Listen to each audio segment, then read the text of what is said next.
Bueno, muchas gracias por la presentación. Bueno, mi nombre es Daniel Hernández, como bien lo decía Sebastián.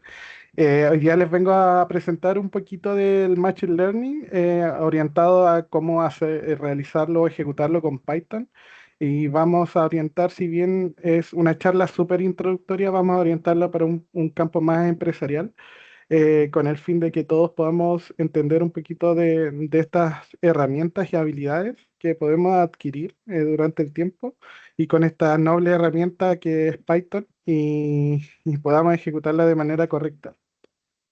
Bueno, vamos a comenzar con el quién soy. Siempre es muy bueno dar un pequeño relato, aunque ya se adelantó bastante Sebastián con la presentación.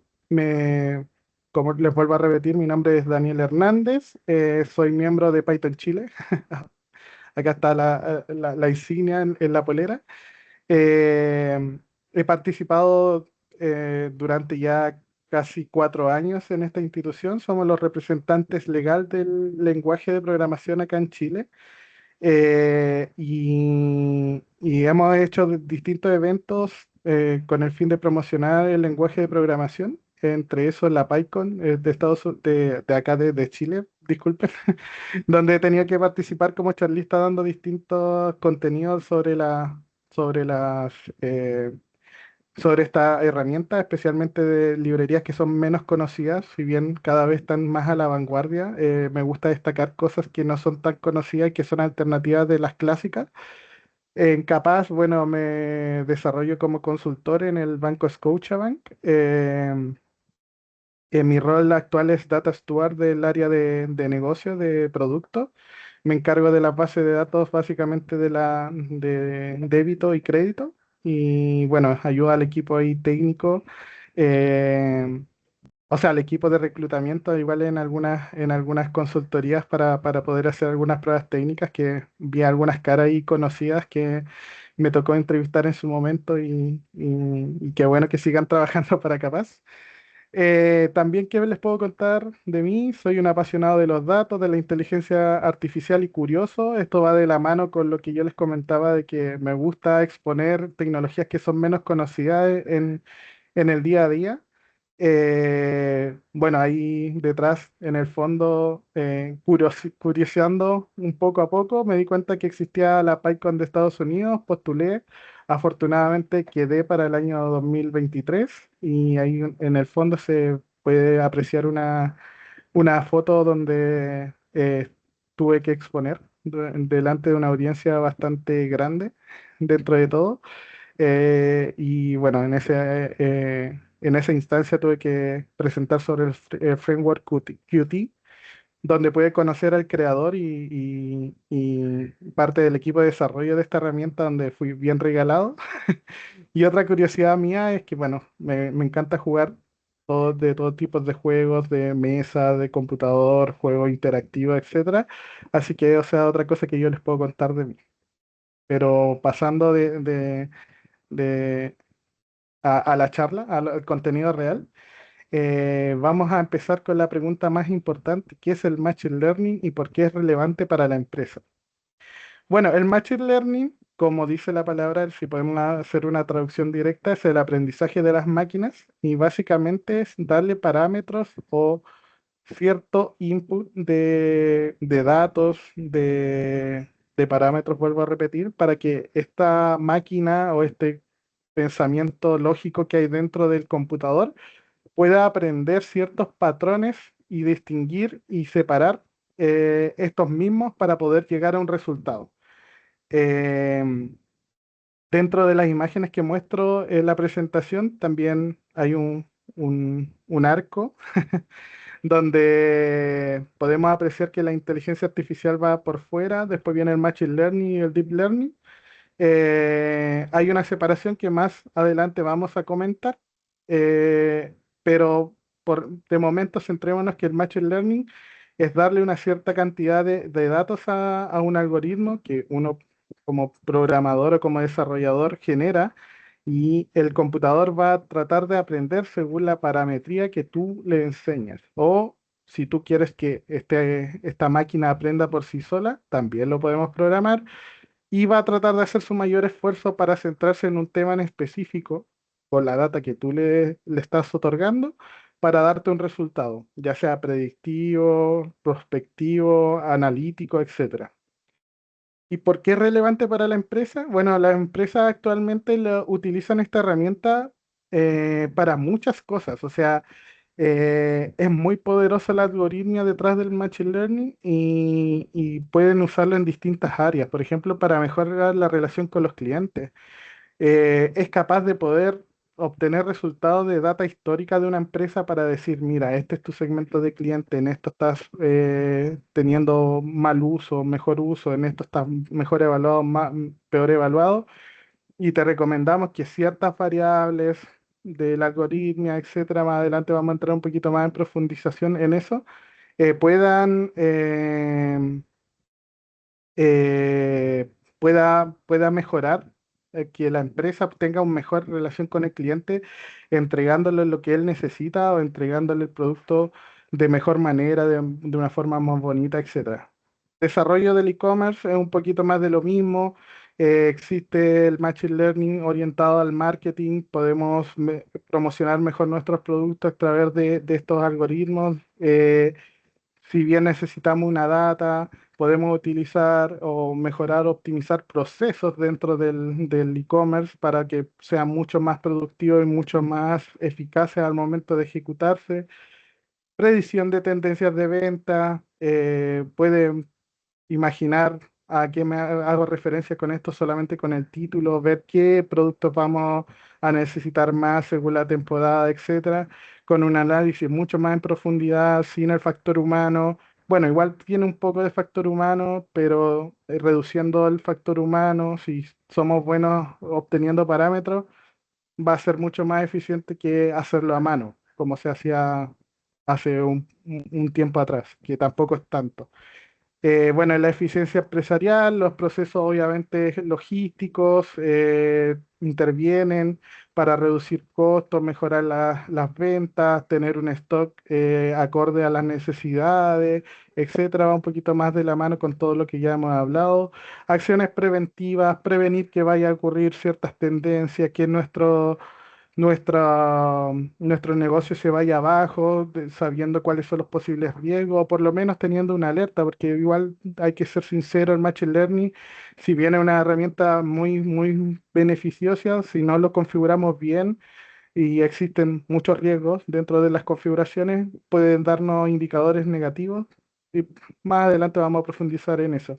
Ciberseguridad, actualmente hay procesos automatizados para todo que utilizan Machine Learning o algoritmos de Machine Learning para detectar posibles fraudes, posibles irrupciones en nuestro sistema, etcétera.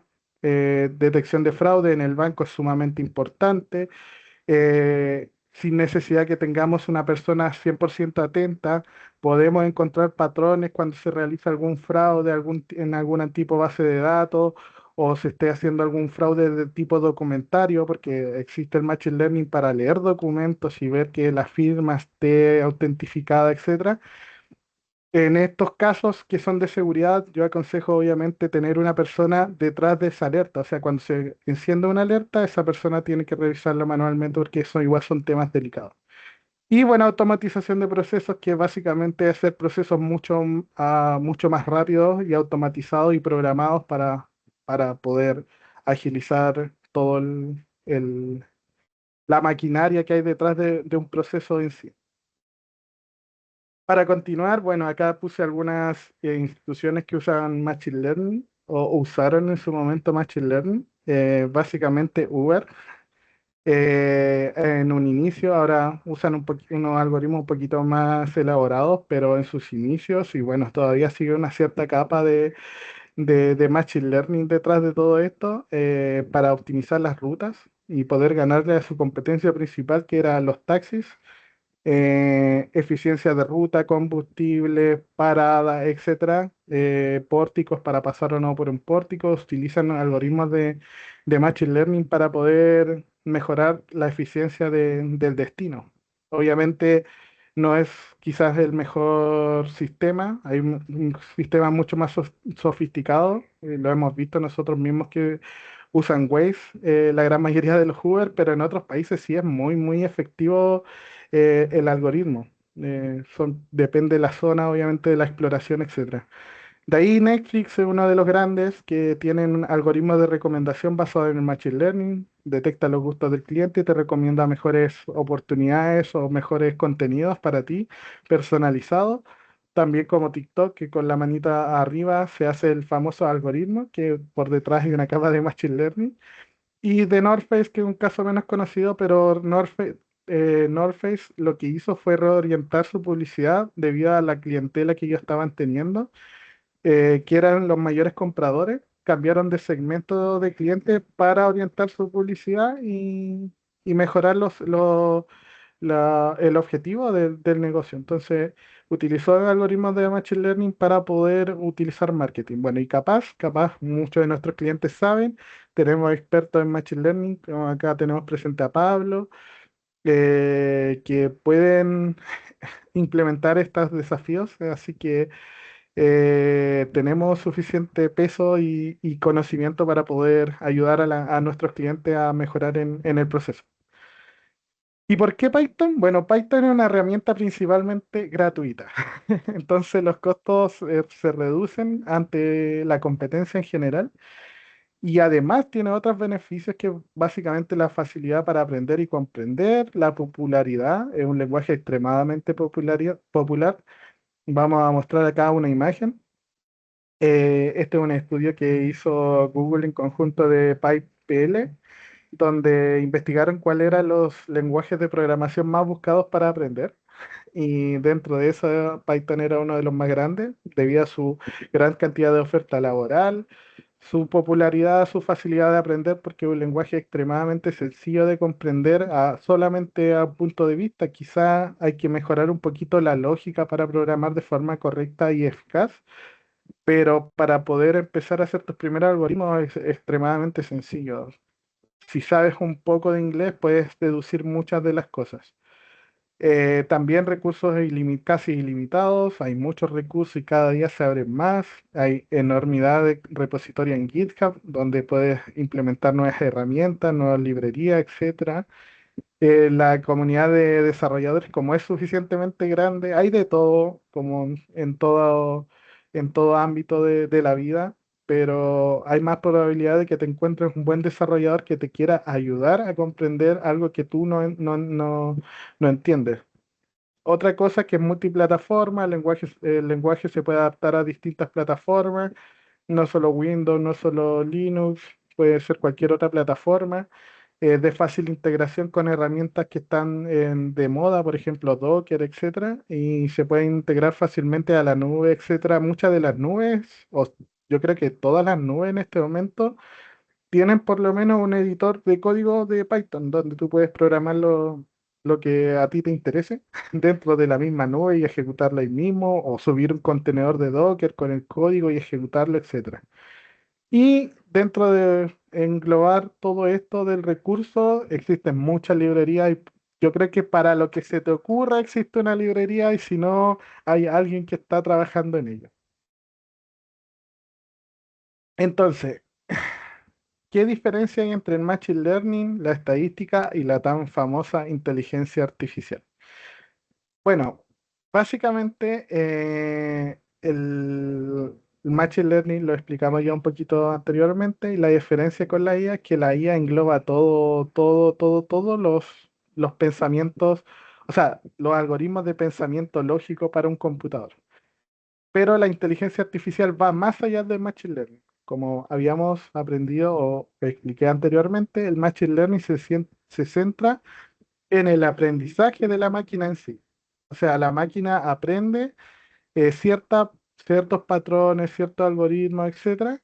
En cambio, lo que quiere hacer la inteligencia artificial, que lo puede hacer a través de distintos algoritmos de Machine Learning, por eso engloba este campo, es hacer parecer que una máquina en sí tenga un pensamiento lo más similar a una persona. Trata de emular cómo trabaja el cerebro de cierta forma.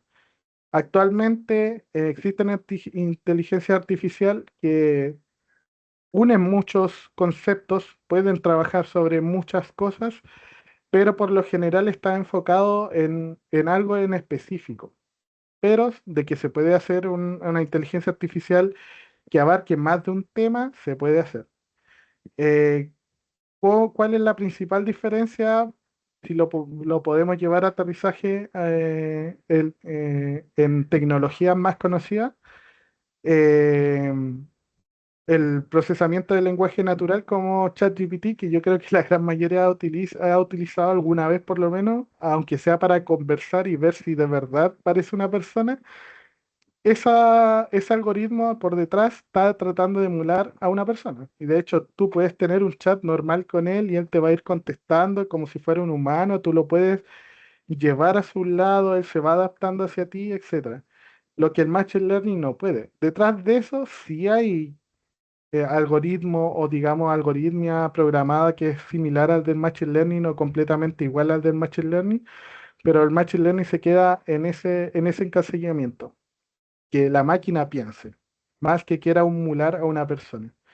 Y la estadística, porque muchos de los conceptos que vamos a tocar durante la charla van a mencionar conceptos de estadística. La estadística es la base de todo. Las estadísticas es un estudio matemático, una rama de la matemática que estudia probabilidades de ciertos eventos. No sé si muchos han estudiado estadística, pero básicamente muy básicamente, obviamente, son muchas fórmulas matemáticas que ayudan a predecir un hecho si va a ocurrir o no. Entonces el Machine Learning se aprovecha de estos cálculos para llevarlos a otro poder de computación, porque obviamente nosotros tenemos un poder limitado en nuestro pensamiento, nuestra memoria, nuestra forma de razonar. El Machine Learning lo lleva a una computación mucho más alta. Los cálculos que nosotros hacemos, no sé, en 5 minutos o alguien más experto en estadística los puede hacer en uno, el Machine Learning lo puede realizar en menos de un segundo, muchísimo menos de un segundo. Entonces, acá tenemos capacidad matemática para aplicar estas fórmulas de manera mucho más rápida y mucho más eficiente y evaluando muchas más ramas de las posibilidades que existen. Pues nosotros obviamente por tiempo y por necesidad, por lo general acotamos mucho las pruebas de estadística. Entonces acá el Machine Learning puede llevarla a otro nivel de pensamiento. Esas son como las principales diferencias. Todos tienen una correlación entrelazada entre ellos, así que básicamente una lleva a la otra. Pero básicamente lo que engloba a todo es la inteligencia artificial porque entra en toda esta algoritmia que ya comenté. Bueno, dentro de los tipos de Machine Learning existen varios. Voy a mencionar los tres principales. El aprendizaje supervisado, que básicamente su objetivo es buscar patrones. Eh, Necesita generar una etiqueta de salida para poder encontrar estos patrones. ¿A qué hago referencia a esto?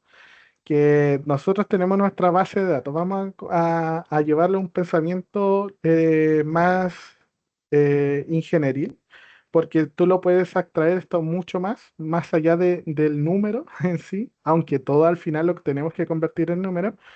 Pero básicamente, si nosotros tenemos una serie de patrones para nuestra simulación de la venta va a tener un monto, no sé, pues, un cliente de tal edad, con tal trabajo, con tal número, con tal tipo de tarjeta, va a generar, no sé, pues, una compra de 100.000 pesos.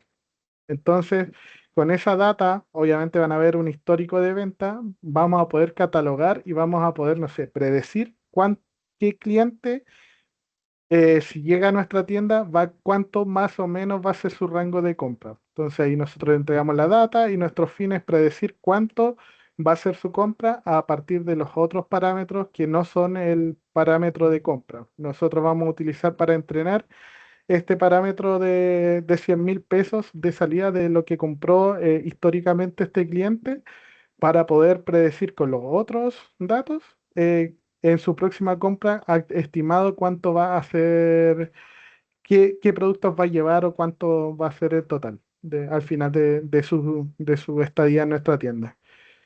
Entonces los usos comunes básicamente es clasificación, que es más o menos lo que yo le expliqué, y los problemas de regresión, que son bastante comunes, las regresiones lineales, etcétera. Y los algoritmos más usados son los árboles de decisiones, las máquinas de soporte vectorial y regresión logística. Pero ¿qué pasa si nosotros no tenemos un dato para etiquetar en nuestra salida y tenemos un conjunto de datos no etiquetados? Para esto, el Machine Learning creó, o por lo menos una de sus ramas es el aprendizaje no supervisado, que básicamente eh, se centra en no tener datos etiquetados, describe una estructura de datos y busca agrupamiento basado en sus similitudes. Acá, por ejemplo, si queremos describir sí, un área geográfica, podemos utilizar este aprendizaje no supervisado para poder verse, por ejemplo, si un nuevo inquilino llega a una población, en qué calle, por ejemplo, va a vivir según sus características. Obviamente esto es muy segregador, entre comillas, pero es un ejemplo simple de entender. Si yo tengo los datos de una población, puedo tener el dato de la calle, el género de la persona, si es soltero o casado, tiene hijo, mascota, etcétera. Y después yo digo, ya, va a entrar una nueva persona y esta persona está buscando casa y yo lo tengo que asignar. Entonces yo ingreso sus datos y voy a buscar la forma más óptima de localizarlo dentro de esta población. Entonces los usos comunes, el perfilador, más o menos lo que yo estuve describiendo, que se puede usar para el perfilado de clientes, los potenciales clientes, para el marketing que mencionamos anteriormente, y problemas de clúster donde necesitamos separar, segmentar los datos de cierta forma, como el gráfico que está a la derecha del texto, y los algoritmos usualmente utilizados son los algoritmos de clúster y el análisis de componentes principales. Pero, ¿qué pasa si no tenemos ni datos de salida ni agrupaciones? Para eso está la rama del aprendizaje reforzado, que es un proceso de retroalimentación y su entrada son los feedback. Acá entra el ejemplo que nosotros mencionamos de, por ejemplo, de Netflix, que según tu estado de aprobación o desaprobación, va a ir categorizando el mejor contenido para ti. Esto lo utiliza Spotify, etcétera, TikTok, etcétera, pero también se utiliza para la conducción autónoma, donde al simulador, antes de salir el auto a producción, obviamente, se mete el auto a un simulador con calles, con personas, con todas todo lo simulado que puedan hacer de un paseo natural de un auto y se le va dando reforzamiento y ahí no hay peligro de que atropelle a una persona, que choque, que gire mal, que se vaya en contra del tránsito porque es una simulación. Entonces yo le puedo dar el parámetro de que si choca, está mal, entonces tiene que tomar otra opción y el siguiente momento que el auto se va a encontrar con la misma situación, va a tratar de buscar dentro de sus herramientas alguna alternativa ya que la retroalimentación anterior fue mala. También existe para la robótica, básicamente para hacer caminar un robot o que un robot siga una línea o no la siga. También usa un feedback por detrás. Predicciones financieras, básicamente, no sé, detectar el mercado financiero, cómo se va a comportar el siguiente día. Si nosotros vamos entrenando este algoritmo o se va autoentrenando, porque estos algoritmos se pueden autoentrenar no sé si la predicción de él fue que mañana va a subir la acción y bajó, también tiene un feedback negativo, se le da un correctivo y este algoritmo va a saber cómo tratar de reaccionar para el siguiente patrón igual. Y va a ir probando hasta que se entrene y sea lo más óptimo posible. Y los motores de recomendación que ya comentamos como Netflix, Spotify, etc. Entonces, el flujo de implementación de un Machine Learning básicamente es obtener la data, acá es importante la calidad de la data, la historia, la cantidad de data, entre menos data va a ser peor el modelo. Limpiar, depurar y manipular la data, obviamente un proceso que la gran mayoría de los que trabajan con datos tienes que hacerlo, independiente que sea para un modelo o no. Entrenar el modelo, realizar los tests correspondientes, súper importante. Mucha gente se salta este proceso, pero hay que hacer las validaciones y ponerlo en producción. Eh, Voy a pasar muy rápido porque yo creo que la gran mayoría va a entender esto y por temas de tiempo vamos a pasar un poquito más rápido esto, pero básicamente hay que tener cuidado con la calidad de la data. Más adelante vamos a profundizar un poquito. Y las formas de limpiar y preparar y manipular la data.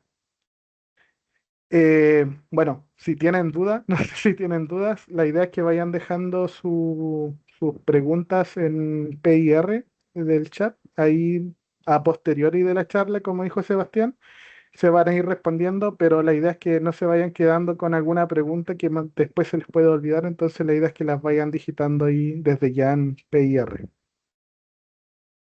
El ecosistema de Python ofrece muchas herramientas para poder hacer estas acciones. Procesamiento de datos, que lo pueden hacer con el popular Pandas, que la gran mayoría conoce este concepto.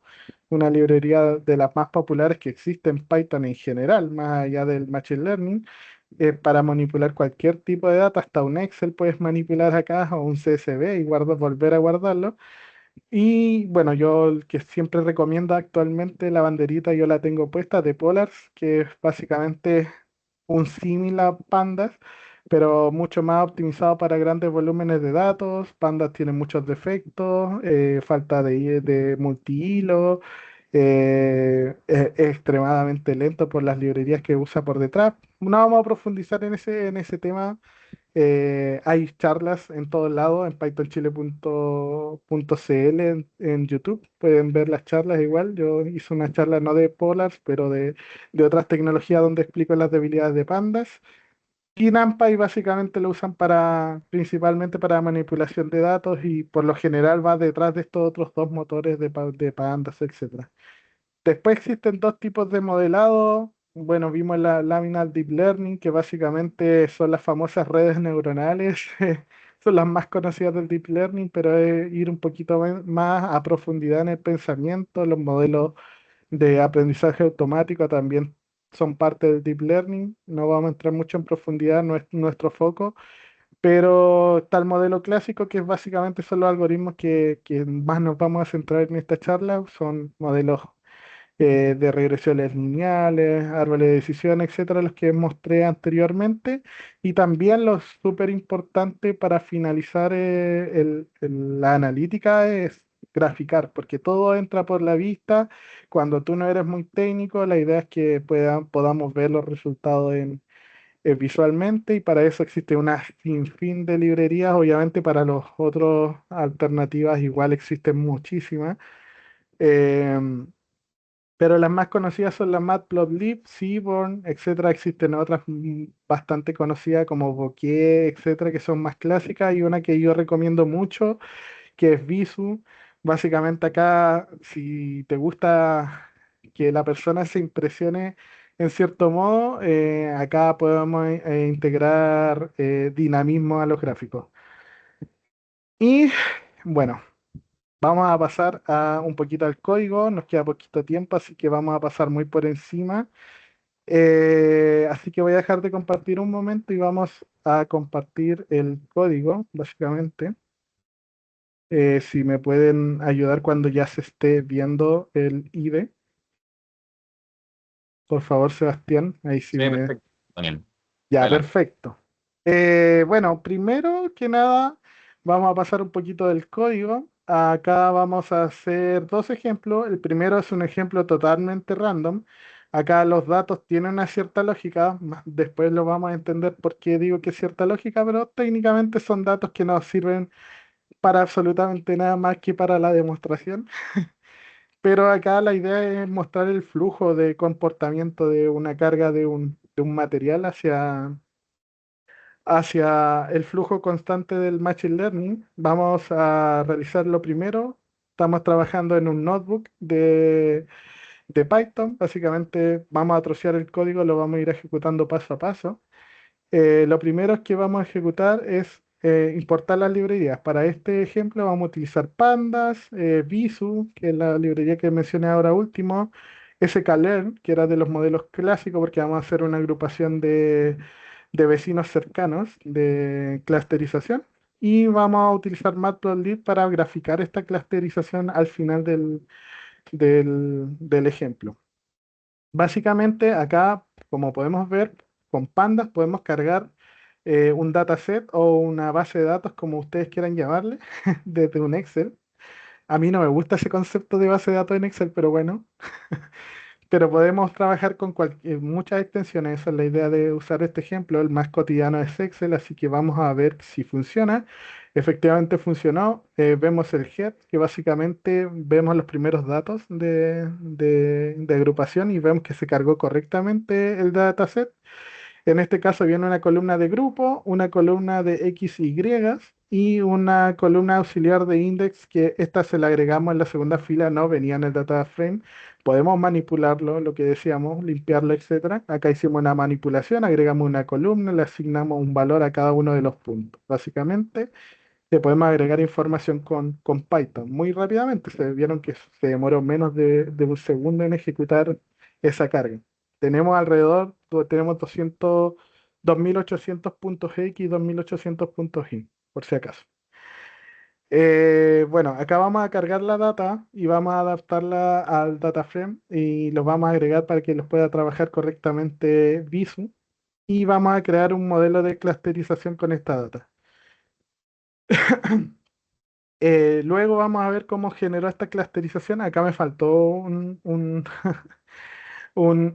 output que no sé por qué no salió, pero básicamente iba a mostrar la precisión del modelo, que estaba en torno al 70, o sea, al 0,8 del R cuadrado. No sé si conoces ese concepto, no vamos a entrar en profundidad en estadística, el 0,06, perdón. Entonces podemos decir que es un modelo muy fiable. Ahora, esta data no tiene mucho sentido, solamente es para mostrar el flujo de un consumo de Machine Learning. Entonces, ¿qué hicimos? Cargamos la data de una fuente de datos, en esta ocasión utilizamos Excel, lo manipulamos, le agregamos una columna nueva para darle un nuevo etiquetado y ahora creamos nuestro algoritmo de clusterización. Una de las cosas muy importantes que recalqué anteriormente es la visualización de la data. Entonces acá vamos a ver cómo se está distribuida la data básicamente y para eso vamos a utilizar Visu, que yo les comentaba es que si querían hacer algo más histriónico dentro de Python, porque los que han trabajado saben que las otras librerías son como bien estáticas, acá podemos utilizar contar una historia con los datos. Y para eso vamos agregando slides. Acá vamos a agregar dos slides que van a, básicamente la primera, no vamos a entrar mucho en detalle en cómo se configura Visu, pero básicamente la primera va a mostrar cuántos datos de A, X habían y cuántos datos de Y habían. Después vamos a mostrar algo bien interactivo para que se sorprendan, ¿no? Un poquito. Quizás no va a ser lo más sorprendente de la vida, pero la idea es ver el dinamismo que podemos utilizar y la necesidad y lo bonito que puede generar contar una historia con los datos previo a mostrar el resultado final. Entonces, cargamos nuestras slides y generamos nuestro gráfico.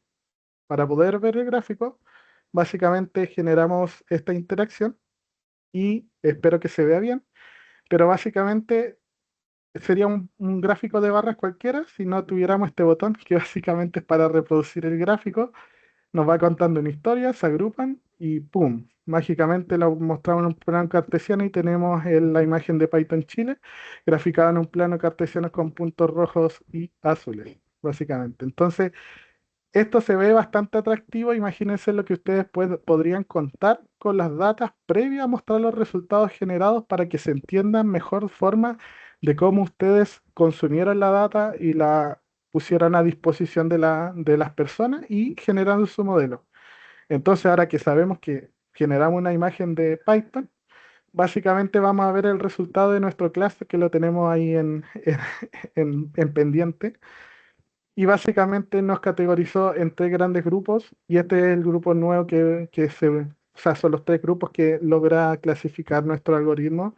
Y si agregamos un nuevo punto cardinal, vas a ver si este modelo lo podemos implementar y le agregamos un nuevo punto cardinal, él va a saber en qué categoría va a caer, si va a caer en la morada, en la verde o en la amarilla. Y en este caso, si viene una demostración, unos datos bien estructurados para que nosotros podamos ver esta imagen, perfectamente esto podría ser segmentos de clientes que nosotros tenemos y ver solamente con datos inicial previo a que nuestro cliente, por ejemplo, contrate una nueva tarjeta, cómo se va a comportar este cliente. Podremos tener, no sé, pues, el segmento moroso, el segmento pagador y el segmento que se va constantemente a revolver. Entonces, podríamos saber el comportamiento y ver qué cupo le vamos a asignar a una persona si podemos utilizar y implementar este modelo. Después traigo otro ejemplo que lo vamos a hacer rapidito porque todavía queda un trocito de charla pequeñito, pero básicamente acá vamos a hacer un caso de marketing relacionado con los datos. La idea es una campaña de marketing de llamadas telefónicas de una institución bancaria portuguesa. La fuente de datos la distribuyó la UC de Irving, que es la Universidad de California Pública de Irving. Y básicamente ellos dispusieron este dataset. No se identifica qué banco, obviamente, porque es para fines pedagógicos, esto está público.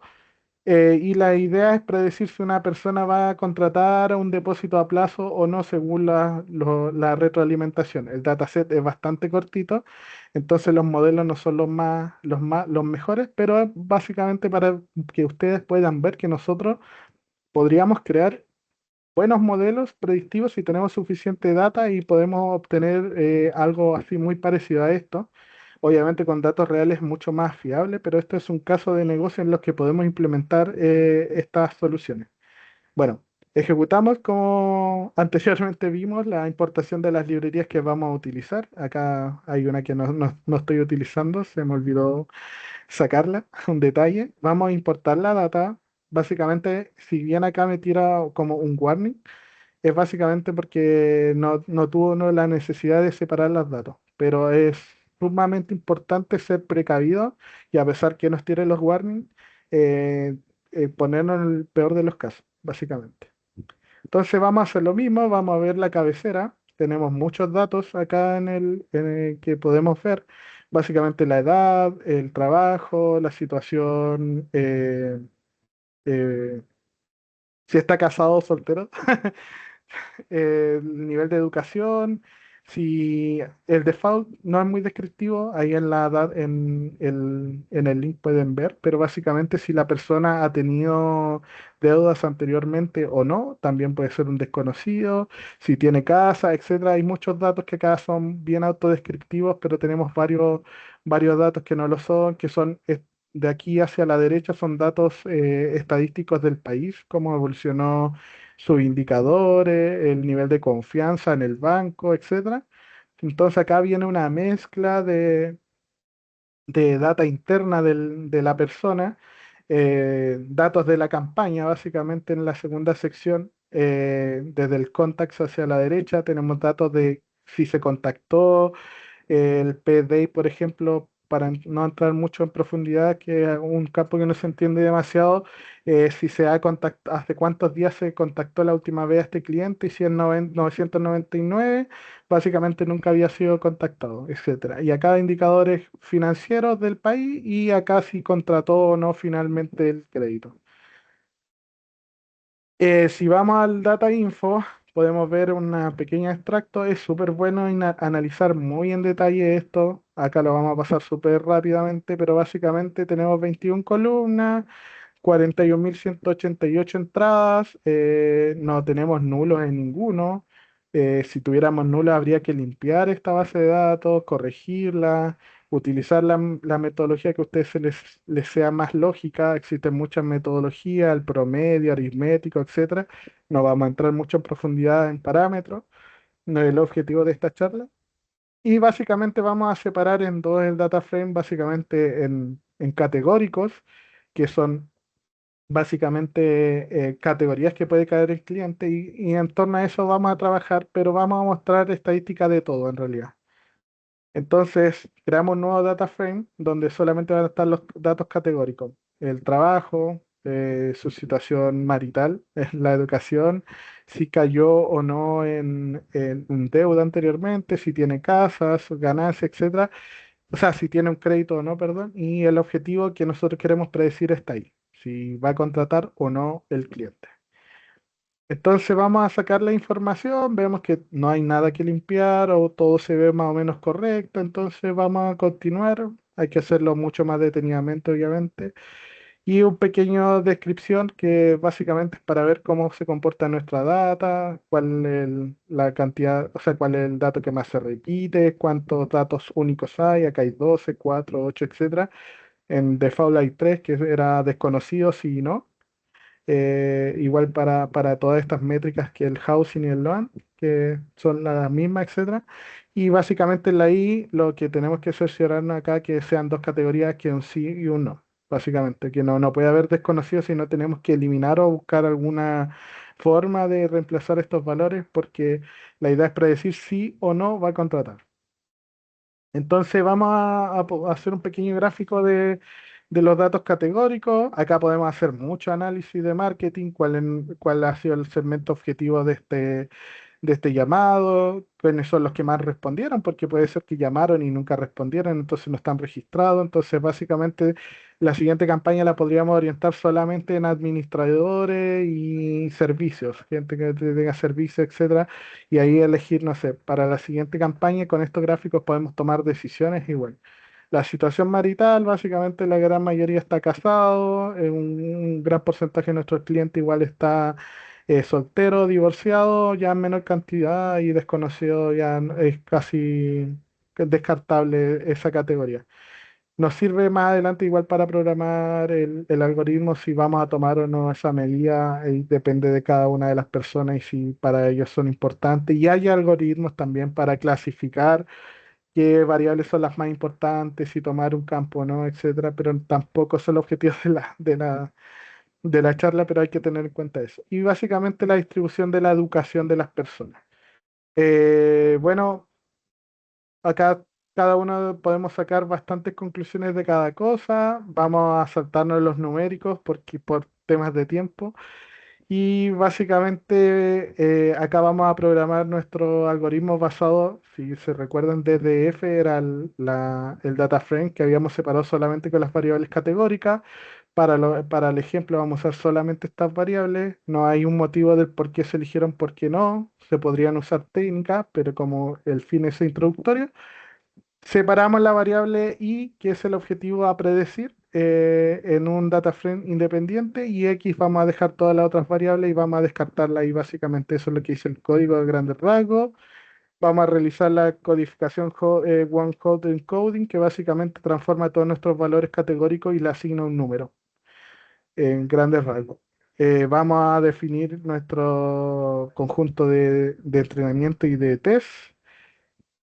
Y básicamente vamos a utilizar aquí las variables, de qué cantidad de espacio quedó cada variable básicamente. Vamos a utilizar un árbol de decisiones para ver algo distinto. Vamos a utilizar el algoritmo del índice de Gini para determinar si una rama tiene que ir para la derecha o para la izquierda, básicamente muy por encima, y lo sigo recalcando más que nada por el honor al tiempo, y vamos a hacer el predict. Básicamente como separamos los datos en conjuntos de test y entrenamiento, entrenamos el modelo muy rápidamente, se vieron que fue extremadamente rápido, debido al conjunto de datos igual pequeño y por la poca complejidad de lo que estamos haciendo. Eh, bueno, a las variables de test que teníamos, le dimos este conjunto de datos y el algoritmo predijo si sí o si no iba a detectar, eh, básicamente si iba a contratar o no estas personas, siendo que nosotros sabemos la respuesta, porque esto lo vamos a utilizar para ver cuál es el porcentaje de accuracy, que es de un 88%. O sea, tuvo muy buen rendimiento nuestro algoritmo y básicamente acá podemos graficar nuestro árbol de decisiones. No vamos a entrar mucho en detalle, pero acá podemos ir revisando cómo se van desviando las ramas por cada una y si nosotros lo hacemos el ejercicio a mano, ingresamos un nuevo cliente con ciertas características, podemos decir, no sé, pues, si la persona estaba casada, si es que fue el primer algoritmo que él detectó, sí o no. Si es no, vamos a ir por esta rama, si es sí, es por esta rama, etcétera, y podemos ver si es probable o no que esta persona contrate un crédito. Y esto lo podemos integrar, generar un modelo y podemos integrarlo en productivo y darle los datos en un formulario y que te prediga si sí o si no va a contratar el cliente.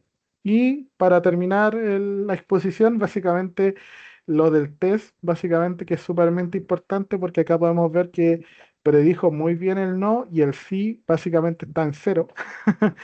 Pero es básicamente porque el conjunto de datos tiene demasiados no. Entonces podemos llegar a la conclusión de que, una, o nuestro modelo está mal y está generalizando muy bien para no, o ver el data frame, qué pasó y por qué, y ver cuántos no y si hay. Y hay demasiada poca proporción de sí y no. Entonces al momento de separar la data, no fueron datos suficientes para poder hacer una predicción del sí.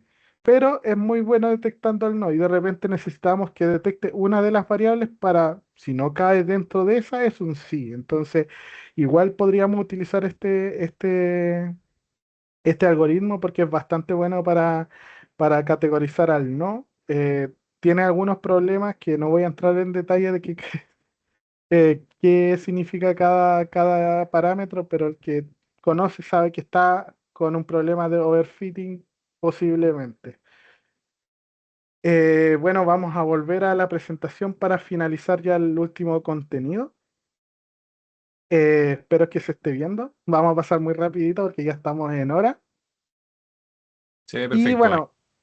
bueno, problemas y buenas prácticas. Básicamente la calidad y la cantidad de los datos que vimos en este momento, en este ejemplo, que la cantidad y la calidad de los datos quizás no era la más correcta porque eran datos para uso académico. Problemas de explicabilidad, básicamente que si bien nuestro algoritmo está prediciendo bien, no sabemos cómo funciona nuestro algoritmo, entonces siempre yo insto a desglosar por qué tomó esta decisión y por qué no, porque probablemente en este momento esté explicando bien, pero más adelante, por el conjunto de datos que utilizamos, hay un cambio y este algoritmo no sepa categorizar bien. Entonces hay algoritmos muy buenos para poder ver la explicabilidad de los datos, cómo funciona, por qué, etcétera. Los errores de sesgo, básicamente, si, no sé, tomamos una población a analizar y, no sé, solamente tomamos a personas de sexo femenino, va a haber un problema grave de sesgo porque no estamos generalizando para todos. La idea es que la data, en estadística, la gran mayoría conoce, tiene que ser lo más homogénea posible y abarcar la mayor cantidad de rangos posible. El overfitting, que era lo que comenté anteriormente, que es el sobreentrenamiento, no siempre es bueno que el algoritmo prediga demasiado bien, porque cuando hay un outlier, un dato que sale fuera de la norma, no va a saber qué hacer y siempre se va a ajustar demasiado a la curva. En internet hay hartos gráficos muy detallados que básicamente hay entrenamientos que los puntos van así en una S y el algoritmo es capaz de predecir esa S. Ahí está sobreentrenado porque no debería estar 100% ajustado, siempre tiene que haber un error de por medio porque si no solamente va a generalizar para esos datos y darle continuidad al modelo es que estar constantemente revisándolas, dándole la nueva data, a ver si efectivamente predijo bien, porque quizás la data hasta hoy día estaba funcionando de una forma y el comportamiento de las personas o de lo que queremos predecir va a cambiar rotundamente en unos meses. Entonces hay que darle continuidad constantemente. Y buenas prácticas, básicamente conocer los datos, saber cómo funcionan, por qué están ahí, por qué elegimos esos datos, por qué se está recolectando esa data a partir de eso, ver qué vamos a tomar, qué no, hacer validaciones de manera correcta, como mostré en el ejemplo, hay que poner algoritmos de validación de la data, ver por qué funciona así, que esté correcto, etcétera. Y algo muy importante que acá quiero detenerme, que estoy un poquito retrasado, un minutito, la colaboración es súper importante. ¿Por qué? Porque usualmente como desarrolladores muchas veces nos dicen, ya toma, ahí está la data, tú trabajas.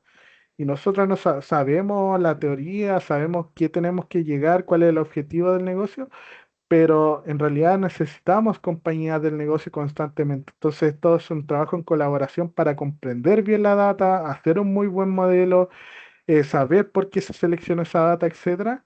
Y lo otro importante es documentar. Los modelos se tienen que documentar, los algoritmos se tienen que documentar, el código se tiene que documentar porque así se le puede dar una buena continuidad a futuro. Y bueno, definir el alcance, la escalabilidad del despliegue depende desde un inicio tenemos que definir cuáles son estos parámetros. Vamos a pasar muy rápido porque ya no tenemos tiempo.